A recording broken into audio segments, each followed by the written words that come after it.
हम समझ सकते हैं आपका रोना, ये रोना जायज नहीं होने देंगे। उसके पास जाकर के बोलेंगे कि सुनो तुम छोड़ दिए तो क्या हुआ यार, हम अपनी जिंदगी में खुश, हम अकेले भी अपनी जिंदगी जी सकते हैं। हम पहले भी काम करते थे, हम आज भी काम कर रहे हैं। तुम्हारे रहने न रहने से हमें हमारी जिंदगी में कोई फर्क नहीं पड़ता है। कोई तो लड़का होगा ना जो आपके लिए गाएगा, मैं दुनिया भुला दूंगा तेरी चाहत में, कि तेरा साथ छूटा ये वादा जो टूटा मैं खुद को मिटा दूंगा तेरी। इतने सारे लड़के गा रहे हैं आपके लिए, बाप रे बाप। लेकिन कि समझे न पानी ना अरे असली इरादा, कि रूपवा के जाल में धरा गई दादा, कि समझे न पानी अरे असली इरादा, कि रूपवा के जाल में धरा गई दादा,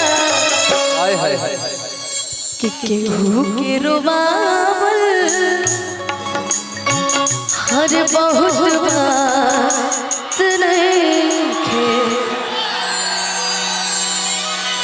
कि केहू के रोवावल बहुत बात नइखे, रोवा के हंसावल बहुत बात होला, सनहिया लगावल बहुत बात नइखे, नजरिया चोरावल बहुत बात हो। मैं कहीं भी रहूं ऐ सनम, मुझको है जिंदगी की कसम, फासले आते जाते रहे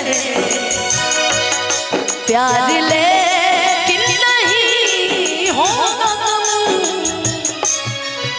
भोजपुरी में पवन जी ने अगर सुनिए जे तेरे नाल पे सनहिया लगावल गाया तो खेसारी भैया ने भी गाया है। जा जाई बूता जा ऐ सनम, देख जिंदगी भरा तेरी जगम, जानी सोचा हमरा बारे में,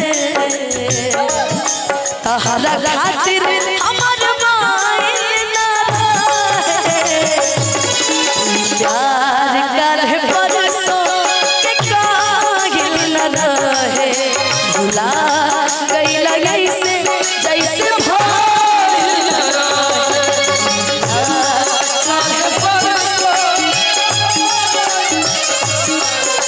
भुला गइला ऐसे हो, नजरिया चुरावल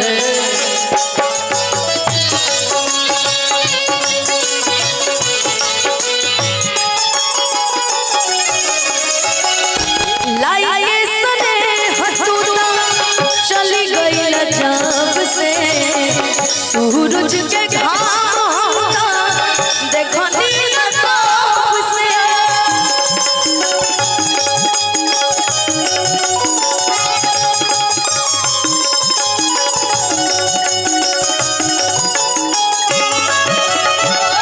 लाइए सने हटूटा चली गई जब से, सूरज के घाम देखो नीला ताप से,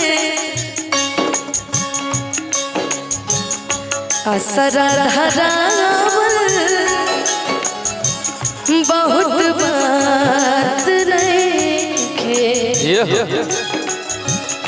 असरा धरावल बहुत बात नइखे, जियरा जुड़ावल बहुत बात होला, सनहिया लगावल बहुत बात नइखे, नजरिया चुरावल बहुत बात हो।